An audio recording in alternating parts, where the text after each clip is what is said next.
Hello Redditors of the internet, Noble Xenon here, welcome back to another Reddit video. Today we will be reading and reacting to a question from r/AskReddit. The question asked by you/Benamir is, which is the worst single decision in history ever made by a single person? Let's get right into it. How about the guy who brought 20,000 Albanian slaves, brought them into Cairo, trained them to be the greatest warriors of their time, and then got overthrown by said slave warriors because they were so well trained? Timesuck podcast about Napoleon Bonaparte is where I got this from. It's a good one if you have an hour to listen. Warning, task failed successfully. Wait, what? How in the hell? I never heard of this, and I'm Albanian. Not all Mamluks were Albanian, Op is wrong. Mostly Circassians and Turks, but Muhammad Ali, the founder of modern Egypt, was Albanian. That was hilarious that the founder of modern Egypt was Muhammad Ali, legendary boxer. Then I realized it's probably one of the most common combinations of names on Earth. I got an external tech support email from Muhammad Ali this week. I was briefly amazed until I had your same realization. Well, the decision of Inalchuk, the governor of the Khwarezmian city of Otrar, to attack Genghis Khan's trade caravan was pretty bad. Khan was famous as a ruthless warlord, not the sort of guy you want to mess with. But maybe they could have got away with it. Genghis sent 3 ambassadors to negotiate a settlement. Which is when Muhammad II, the Shah of Khwarezm, made the really bad decision to kill one of these ambassadors and send the other 2 back without their beards as a sign of humiliation. Genghis Khan was so enraged he assembled an army and destroyed the Khwarezmian Empire. Wiped out every town they had. He even rerouted a river to wipe out the village where the Shah was born, wiping it off the map. By 1120 there wasn't much of anything left. So both Inalchuk or Muhammad II of Khwarezm qualified. Take your pick. Mongols pretty much killed anyone who decided to kill ambassadors. Same logic is used nowadays with diplomatic immunity. If you do anything to an official from another country, it's country versus country problem. A really bad one for you. Rerouted a river? Do you know how mad you gotta be at someone to reroute a freaking river? Wow, that's amazing. My nuts are twisted. Oh, he was mad, alright. The Mongols seized Otrar, which must have been particularly satisfying for Genghis Khan, given it was the same city that Inalchuk governed. In a brutal conquest, Genghis Khan had most of the civilians either massacred or enslaved, and he executed Inalchuk by pouring molten silver into his eyes and ears. Real Game of Thrones stuff. You mean Game of Thrones is real Genghis Khan stuff? The Radcliffe Line. The process to divide India and Pakistan boundary in 1947 was done hastily and without any major considerations to local populist religion. Radcliffe was not a geography guy and majorly messed up the process. Millions died. I'd say the partition of the Levant Middle East was way worse, arbitrarily drawn by people who knew nothing about the region. I once read something similar to, when you see a straight border, you can assume it's drawn by someone not living there. Well, it makes sense. Saskatchewan's borders are all straight lines and nobody lives there. Kaiser Wilhelm II firing Otto von Bismarck. Bismarck had a plan. He always has a plan, but not when an incompetent Kaiser boots him out of his means of putting his plans into action. Bismarck had everything set up perfectly, but Wilhelm II decided to mess up everything he had set up and got into World War I for it.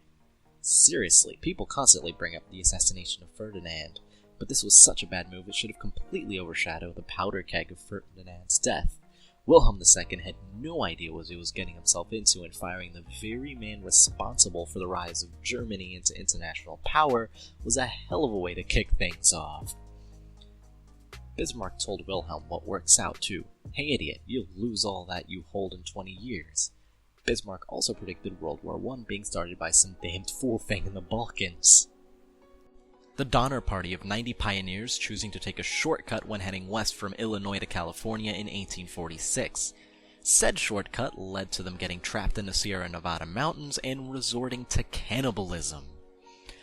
The Donner Party stupidly chose to take a shortcut that was sold to them by a con man over the strenuous objections of serious and thoughtful pioneer guides. History repeats itself. Yep, he tricked them into blazing the trail, and by blazing the trail I mean spending 2 weeks to move a few miles because you have to cut down every single tree in your way. Oregon Trail doesn't do justice to how hard it is to move covered wagons, especially over mountains. Going downhill is a nightmare. Do you think oxen can walk backwards? It was hard, even on the established trails to Oregon, but blazing your own trail was insanely hard, and the Donner Party was just made up of regular folks. Delicious regular folks. I think the seasoned survivors would taste better. It has to be either the Great Leap Forward or the time I had gas station sushi. Dude, that was a bait shop. The Great Sit Downward. Edit. This is not an award speech edit, but if it were, I would say, I like to thank Reddit, kind strangers, and my dog. Alcibiades was considered a traitor in Athens for leading his men to death, a traitor in Sparta because he got the queen to cheat on the king with him, and a traitor in Persia after including them in a war. Yeah, but he got away with it and had fun. And in the end, that's all that really matters. And now, boneheaded decisions from the corporate world. Yahoo refused to buy Google for $1 million and later for $40 billion. Edit, they refused $1 million, later offered $3 billion, and Google wanted $5 billion, so no deal. And Yahoo was offered $40 billion by Microsoft and they didn't want to sell, and later they sold for $4.6 billion. If they'd bought it for $1 million, they would have destroyed it though. Exactly, we don't want Yahoo in charge of anything. Same as the Blockbuster buying Netflix. If they bought it early, they would have destroyed it. Now, guys, there's a reason why Google and Netflix are thriving. Blockbuster and Yahoo, on the other hand, not so much. Whoever said the world's biggest MMO, RuneScape, should remove the wilderness and free trade, they threw a literal fortune down the drain just because they didn't understand their own product. There's no more Wildy and you can't trade with other players now? There wasn't, for a time. The Wildy became kinda a hostile NPC zone while trading was limited to equal value, give or take a token amount. Over time, the restrictions have been removed back to the good old days, but the damage was done. The damage is too far gone. So many hours chopping wood, man. Tell me about it. I 99'd them all. Alright, gentlemen, we've successfully fended off the Greeks for 10 years. Our great city of Troy still stands. If we keep this up, surely they will realize the siege is fruitless and return home before long. Yo, Captain, there's this huge wooden horse outside. Oh, rad, bring it in. Mao Zedong's revolutionary campaign, The Great Leap Forward, resulting in millions of people starving to death. Mao's great leap down the staircase.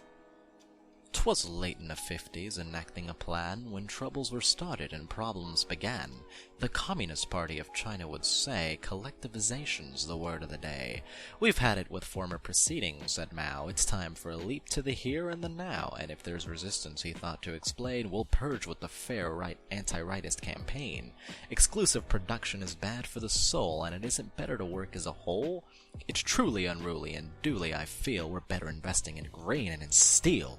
Let's shake up and make up a future, my friends, and when the adventure succeeds in its end, we'll build a new China, he said with a sigh. Of course, though, a crap load of people will die. Poem for your Sprague is at it again, guys. Let's invade Russia must be somewhere up the list. Twice. Except for Genghis Khan. He came from the east, cheater. Unless, wait for it, you are the Mongols. Let's invade Afghanistan is the same but different. Twice.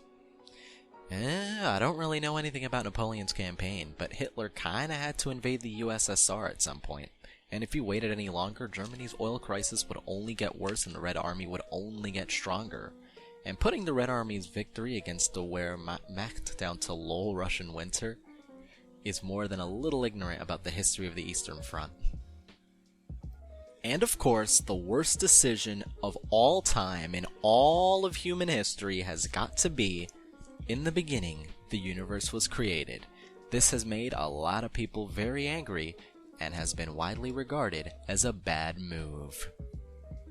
Thank you for watching. Alright guys, if you enjoyed the video, don't forget to like. If you have something interesting to say, don't forget to comment. And if you want to see more, don't forget to subscribe and hit the little notification bell. Thank you for watching.